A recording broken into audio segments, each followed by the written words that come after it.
ചീത്ത പറയുന്നതിന് പകരം ഓ മുഅ്മിനീങ്ങളെ, അല്ലാഹുവിന്റെ റസൂൽ സല്ലല്ലാഹു അലൈഹി വസല്ലം പഠിപ്പിച്ച, സഹാബത്ത് പഠിപ്പിച്ച, ഇമാമിങ്ങൾ പഠിപ്പിച്ച, മുഹീദ്ദീൻ ശൈഖ് തങ്ങൾ പഠിപ്പിച്ച സുന്നത്ത് ജമാഅത്തുണ്ടല്ലോ, അത് പുത്തൻവാദിയോട് വിട്ടുവീഴ്ചയില്ലാത്ത മതമാണ്, അവരുമായി ബന്ധമില്ലാത്ത മതമാണ്. അക്കാര്യത്തിൽ ലോകത്തൊരു ഇമാമിനോ ഒരു സഹാബിക്കോ തർക്കമില്ലെന്ന് ഇമാം ഖസ്സാലി റളിയല്ലാഹു അൻഹു അവിടുത്തെ കിതാബുൽ മുസ്തഫയിൽ രേഖപ്പെടുത്തിയത് കാണാം. ഒരു സഹാബിക്കും ഒരു ഇമാമിനും തർക്കമില്ല. വത്തിഫാഖി സലഫിൽ ഉമ്മത്തി അലാ ദമ്മിൽ മുബ്തദി വമുഹാദറതിഹിം വഖത്ഇ സുഹബത്തി മഅഹും. സുന്നിയല്ലാത്തവരുമായി ബന്ധം വിച്ഛേദിച്ചേ പറ്റുമോ, ബന്ധം മുറിച്ചേ പറ്റൂ. അതിൽ ഒരു സഹാബിക്കും തർക്കമില്ല, ഒരു ഇമാമിനും തർക്കമില്ല, 3 നൂറ്റാണ്ടിൽ ജീവിച്ച ഒരാൾക്കും തർക്കമില്ല. അങ്ങനെ ഇമാമിങ്ങളെ ഇജ്മാഅ് കൊണ്ട് സ്ഥിരപ്പെട്ട, സഹാബത്തിന്റെ ഇജ്മാഅ് കൊണ്ട് സ്ഥിരപ്പെട്ട സംഗതിയാണത്. അതല്ലേ ഖുർആൻ പറഞ്ഞത്, വസാബിഖൂനൽ അവ്വലൂന മിനൽ മുഹാജിരീന വൽ അൻസാരി വല്ലദീന തബഊഹും ബിഇഹ്സാൻ റളിയല്ലാഹു അൻഹും. അല്ലാഹ് പൊരുത്തപ്പെട്ടവർ ആ സഹാബത്തിനെ പിന്തുടർന്നവരാണ് കേട്ടോ. ആ സഹാബത്തിനെ പിന്തുടർന്നുകൊണ്ട് അതേ ആശയം മുറുകെ പിടിച്ച് ജീവിക്കണം സുന്നത്ത് ജമാഅത്തുകാർ.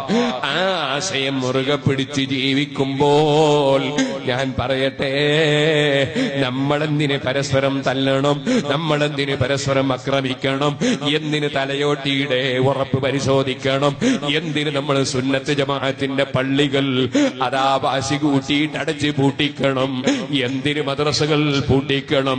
എന്തുകൊണ്ട് സുന്നത്ത് ജമാഅത്തിൽ വിശ്വസിക്കുന്നവർക്ക് നമ്മുടെ മദ്രസകളും പള്ളികളുമൊക്കെ അല്ലാഹുവിന്റെ പൊരുത്തത്തിന് വേണ്ടി ഒന്നിച്ച് നടത്താൻ ഒന്ന് ഐക്യപ്പെട്ടുകൂടെ? ചോദിക്കട്ടെ, പരസ്പരം കാഫിറാക്കി മുദ്രകുത്തുന്ന മുഴുവൻ പുത്തൻവാദിയും ഒന്നിച്ചിട്ട് മുസ്ലിമീങ്ങളുടെ ഐക്യം അനിവാര്യമാണ്. വലിയ വിഷമത്തിലാണ്. കേട്ടാ തോന്നും മുജാഹിദിന്റെ സമ്മേളനത്തിന്റെ പിറ്റേന്ന് മുതൽക്ക് മുസ്ലിമീങ്ങൾക്ക് ഇനി ഒരു പ്രശ്നം ഉണ്ടാവൂല എന്ന് തോന്നും. മുസ്ലിമീങ്ങളുടെ ഏറ്റവും വലിയ പ്രശ്നം അവരെ ഈമാൻ രക്ഷിക്കലാണ്. ആ ഈമാനിനെ കൊന്നിട്ട് ഇവിടെ എന്ത് കിട്ടിയിട്ടെന്താണ്?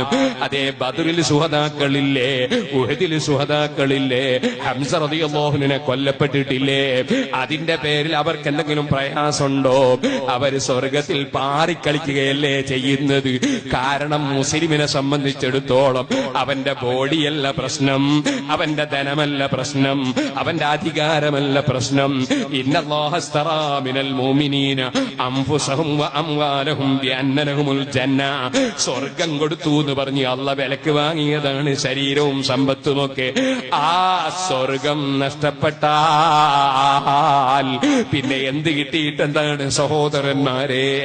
ആ സ്വർഗം